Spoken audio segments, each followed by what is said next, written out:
بسم اللہ الرحمن الرحیم۔ السلام علیکم۔ جب اس اونٹ نے آپ صلی اللہ تعالیٰ علیہ وآلہ وسلم کو دیکھا تو ایسا ڈکرایا اور ایسی درد بھری آواز نکالی جیسے بچے کے جدا ہونے پر اونٹنی کی آواز نکلتی ہے۔ حضرت عبداللہ بن جعفر رضی اللہ تعالیٰ عنہ سے روایت ہے کہ ایک دفعہ رسول اللہ صلی اللہ تعالیٰ علیہ وآلہ وسلم ایک انصاری صحابی کے باغ میں تشریف لے گئے۔ وہاں ایک اونٹ تھا۔ جب اس اونٹ نے آپ صلی اللہ تعالیٰ علیہ وآلہ وسلم کو دیکھا تو ایسا ڈکرایا اور ایسی درد بھری آواز نکالی جیسے بچے کے جدا ہونے پر اونٹنی کی آواز نکلتی ہے، اور اس کی آنکھوں سے آنسو بھی جاری ہو گئے۔ رسول اللہ صلی اللہ تعالیٰ علیہ وآلہ وسلم اس کے قریب تشریف لے گئے اور آپ صلی اللہ تعالیٰ علیہ وآلہ وسلم نے اس کی کنونیوں پر اپنا دست شفقت پھیرا، جیسے کہ گھوڑے یا اونٹ پر پیار کرتے وقت ہاتھ پھیرا جاتا ہے۔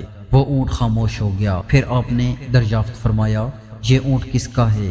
اس کا مالک کون ہے؟ ایک انصاری نوجوان آئے اور انہوں نے عرض کیا، یا رسول اللہ صلی اللہ تعالیٰ علیہ وآلہ وسلم، یہ اونٹ میرا ہے۔ آپ صلی اللہ تعالیٰ علیہ وآلہ وسلم نے فرمایا، اس بیچارے بے زبان جانور کے بارے میں تم اس اللہ سے ڈرتے نہیں جس نے تم کو اس کا مالک بنا لیا ہے؟ اس نے مجھے شکایت کی ہے کہ تم اس کو بھوکا رکھتے ہو اور زیادہ کام لے کر تم اس کو بہت دکھ پہنچاتے ہو۔ اس حدیث کے راوی حضرت عبداللہ بن جعفر رضی اللہ تعالیٰ عنہ بن ابی طالب ہیں۔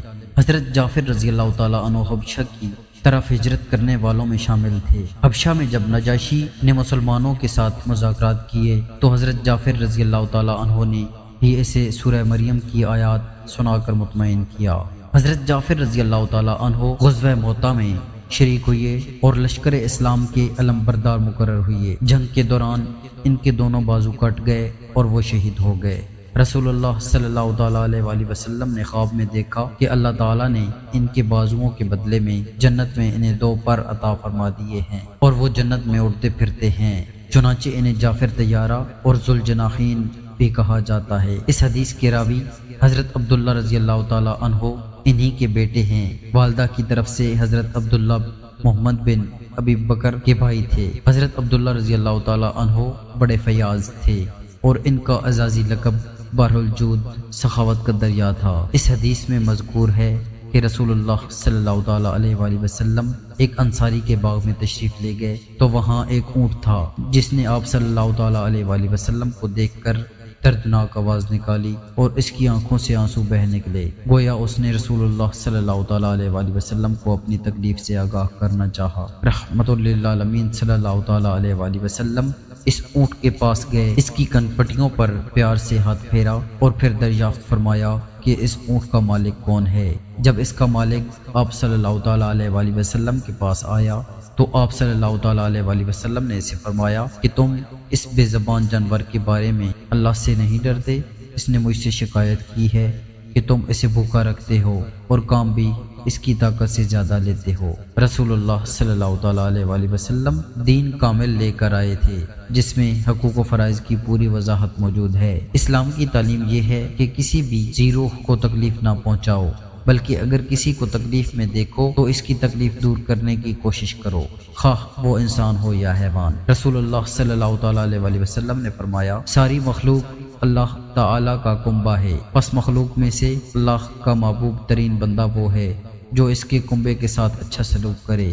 گویا مخلوق کے ہر فرد کے ساتھ حسن سلوک اور نرمی کا برتاؤ اللہ تعالیٰ کو پسند ہے، خواہ وہ انسان ہو یا حیوان۔ ہر مسلمان کو دوسرے مسلمان کا بھائی کہا گیا ہے اور مسلمان کی شان یہ بیان کی گئی ہے کہ وہ دوسرے مسلمانوں کو ہاتھ اور زبان سے کسی طرح کی تکلیف نہ پہنچائے، بلکہ بھائی ہونے کا تقاضا پورا کرتے ہوئے ہر دوسرے مسلمان کا ہمدرد اور خیر خواہ ہو۔ ایک حدیث میں آتا ہے کہ تم میں سے کوئی شخص اس وقت تک مومن نہیں ہو سکتا جب تک کہ اپنے بھائی کے لیے وہی نہ چاہے جو اپنے لیے چاہتا ہے۔ مومن تو مومن ہے، اسلام تو پرامن کافروں کے ساتھ بھی حسن سلوک کا حکم دیتا ہے۔ حد تو یہ ہے کسی بھی جاندار کو تکلیف پہنچانا بڑا گناہ اور ظلم ہے۔ اللہ تعالیٰ نے اپنی تمام مخلوق کو اپنا کنبہ کہا ہے۔ جس طرح سربراہ خاندان کو اپنے افراد خانہ سے محبت ہوتی ہے، اسی طرح اللہ تعالیٰ کو اپنی مخلوق کے ہر فرد کے ساتھ محبت ہے۔ اسی تعلیم کا نتیجہ ہے کہ جانوروں کو تنگ کرنے سے منع کیا گیا ہے۔ پالتو جانوروں سے ان کی طاقت کے مطابق کام لینے اور پوری غذا دینے کی تاکید کی گئی ہے۔ اس حدیث میں مذکور اونٹ کا مالک اسے کم خوراک دیتا، بھوکا رکھتا اور کام اس کی طاقت سے زیادہ لیتا تھا۔ چنانچہ اس نے رسول اللہ صلی اللہ تعالیٰ علیہ وسلم سے اس بات کی شکایت کی اور رسول اللہ صلی اللہ تعالیٰ علیہ وسلم نے اس کے مالک کو خوف خدا کا احساس دلایا اور اس جانور کے معاملے میں اسے نصیحت کی کہ اسے پوری خوراک دیا کرے اور کام بھی مناسب لے۔ یہاں ایک اور بات بھی معلوم ہوتی ہے، وہ یہ کہ اس اونٹ نے رسول اللہ صلی اللہ تعالیٰ علیہ وسلم کو پہچان لیا اور ان کے پاس اپنی تکلیف کی شکایت کی۔ کتنے ہی بڑے چھوٹے لوگ اس اونٹ کے پاس سے گزرتے ہوں گے، اسے دیکھتے ہوں گے، مگر اس نے کسی اور سے شکایت نہیں کی بلکہ اس ہستی کو اپنی شکایت سنائی جہاں اس کا شکایت کرنا سود مند تھا۔ چنانچہ اس کے مالک کو آپ صلی اللہ تعالیٰ علیہ وسلم نے اس سلسلہ میں مناسب تنبیہ کر دی۔ کس قدر افسوس کی بات ہے کہ آپ صلی اللہ تعالیٰ علیہ وسلم کے اولین مخاطب انسان آپ کو نہ پہچان سکے اور بجائے اس کے آپ صلی اللہ تعالیٰ علیہ وسلم کی دعوت پر لبیک کہتے، الٹے آپ صلی اللہ تعالیٰ علیہ وسلم کی مخالفت کرنے اور اذیت دینے میں حد کر دی۔ مگر حقیقت یہ ہے کہ ابو جہل، ابو لہب اور دوسرے سردار ان قریش آپ صلی اللہ تعالیٰ علیہ وسلم کو اچھی طرح پہچانتے تھے، مگر بدقسمت تھے کہ تعصب نے ان کو اندھا کر رکھا تھا، ورنہ قرآن میں ہے کہ وہ رسول اللہ صلی اللہ تعالیٰ علیہ وسلم کو اس طرح پہچانتے تھے جس طرح وہ اپنے بیٹوں کو پہچانتے تھے۔ گویا جن لوگوں نے آپ صلی اللہ تعالیٰ علیہ وسلم کو دیکھا اور اسلام نہ لائے، ان کے مفادات آڑے آئے اور وہ اپنے آبا و اجداد کے باطل طریقوں کو چھوڑنے کی ہمت نہ کر سکے۔ اس کے برعکس یہ اونٹ کتنا بخت آور ہے کہ رسول اللہ صلی اللہ تعالیٰ علیہ وسلم خود چند قدم چل کر اس کے پاس گئے اور اس کی کنپٹیوں پر ہاتھ پھیرا اور اس کی شکایت سنی۔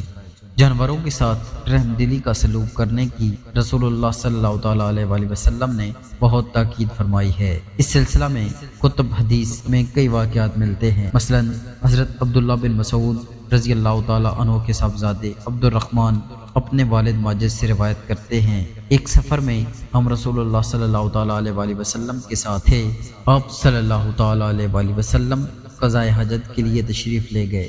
اس اثناء میں ہماری نظر ایک سرخ چڑیا غالباً نیل کنٹ پر پڑی جس کے ساتھ ایک چھوٹے چھوٹے دو بچے بھی تھے۔ ہم نے ان بچوں کو پکڑ لیا۔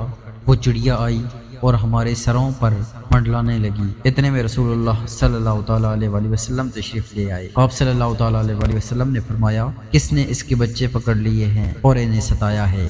اس کے بچے اس کو واپس دو۔ اور آپ صلی اللہ تعالیٰ علیہ وسلم نے چمٹیوں کی ایک بستی دیکھی، یعنی زمین کا ایسا ٹکڑا جہاں چمٹیوں کے بہت سوراخ تھے اور چمٹیوں کی بہت کثرت تھی۔ ہم نے وہاں آگ لگا دی۔ آپ صلی اللہ تعالیٰ علیہ وسلم نے فرمایا، کس نے ان کو آگ سے جلایا ہے؟ ہم نے عرض کیا، یا رسول اللہ صلی اللہ تعالیٰ علیہ وسلم، ہم نے ہی آگ لگائی ہے۔ آپ صلی اللہ تعالیٰ علیہ وسلم نے فرمایا، آگ کے پیدا کرنے والے رب کے سوا کسی کے لیے یہ سزاوار نہیں ہے کہ وہ کسی جاندار کو آگ کا عذاب دے۔ حلال جانوروں کو ذبح کر کے ان کا گوشت کھانے کا حکم ہے کہ وہ اس لیے پیدا کیے گئے ہیں، مگر ان کو بھوکا پیاسا رکھنا، انہیں مارنا پیٹنا اور ضرورت سے زیادہ کام لینا گناہ کی بات ہے۔ مسلمان کو ہدایت ہے کہ جب وہ جانور کو ذبح کرے تو چھری کو خوب تیز کر لے تاکہ جانور کو کم سے کم تکلیف ہو۔ پھر ذبح کرنے سے پہلے اسے بھوکا پیاسا نہ رکھے بلکہ اسے پانی اور چارہ مہیا کرتا رہے۔ اس کی کھال اس وقت اتارنا شروع کرے جب وہ پوری طرح بے حس و حرکت ہو جائے۔ اسی طرح کسی زندہ جانور کے سامنے دوسرے جانور کو ذبح بھی نہ کرے۔ لوگ جانوروں کے حقوق کو عام طور پر کوئی اہمیت نہیں دیتے، حالانکہ بہت بڑی ذمہ داری ہے اور جانوروں پر ظلم کرنا اللہ تعالیٰ کو سخت ناپسندیدہ ہے۔ ایک عورت بلی کو بھوکا پیاسا رکھنے کی پاداش میں جہنم کا ایندھن بن گئی۔ حضرت عبداللہ رضی اللہ تعالیٰ عنہ بن عمر رضی اللہ تعالیٰ عنہ سے روایت ہے کہ رسول اللہ صلی اللہ تعالیٰ علیہ وسلم نے بیان فرمایا، آپ بے درد اور بے رحم عورت اس کے لیے جہنم میں گرائی گئی کہ اس نے ایک بلی کو باندھ کر بھوکا مار ڈالا، نہ تو اسے خود کچھ کھانے دیا اور نہ ہی اسے چھوڑا کہ وہ زمین کے کیڑے مکوڑوں سے اپنی غذا حاصل کر لیتی۔ یہ بنی اسرائیل کی ایک عورت تھی جس کا حال اللہ تعالیٰ نے رسول اکرم صلی اللہ تعالیٰ علیہ وآلہ وسلم پر منکشف فرما دیا تھا۔ اسی طرح ایسا بھی ہوا کہ ایک شخص نے کسی جانور پر رحم کھایا اور بھوک اور پیاس میں کھانا پانی دیا یا اس کے دکھ درد کو محسوس کیا اور اس کی مدد کی، تو اللہ تعالیٰ نے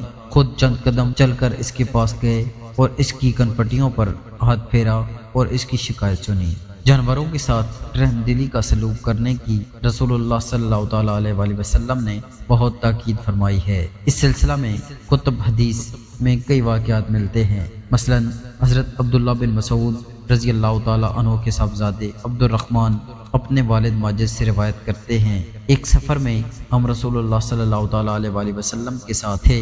آپ صلی اللہ تعالیٰ علیہ وآلہ وسلم قضائے حاجت کے لیے تشریف لے گئے۔ اس اثناء میں ہماری نظر ایک سرخ چڑیا غالباً نیل کنڈ پر پڑی، جس کے ساتھ ایک چھوٹے چھوٹے دو بچے بھی تھے۔ اترا اور اپنے چمڑے کے موزے میں پانی بھر کر اس نے اس کو اپنے منہ سے تھاما اور کنویں سے باہر نکل آیا اور اس کتے کو وہ پانی اس نے پلا دیا۔ اللہ تعالیٰ نے اس کی رحم دلی اور محنت کی قدر فرمائی اور اسی عمل سے اس کی بخشش کا فیصلہ فرما دیا۔ بعض صحابہ رضی اللہ تعالیٰ عنہ نے حضور صلی اللہ تعالیٰ علیہ وآلہ وسلم سے یہ واقعہ سن کر دریافت کیا کہ یا رسول اللہ صلی اللہ تعالیٰ علیہ وآلہ وسلم، جانوروں کی تکلیف دور کرنے میں بھی ہمارے لیے اجر و ثواب ہے؟ آپ صلی اللہ تعالیٰ علیہ وآلہ وسلم نے فرمایا ہاں، ہر زندہ اور جگر رکھنے والے جانور کی تکلیف دور کرنے کا ثواب ہے۔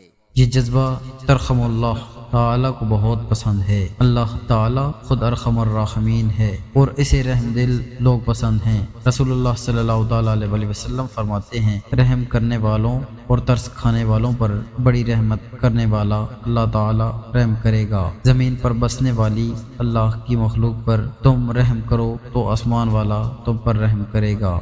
کرو مہربانی تم اہل زمین پر، خدا مہرباں ہوگا عرش بری پر۔ دوستو، آپ کو یہ آج کی ویڈیو اچھی لگی ہو تو ہمارے چینل کو سبسکرائب کریں اور ویڈیو کو لائک کریں۔ شکریہ۔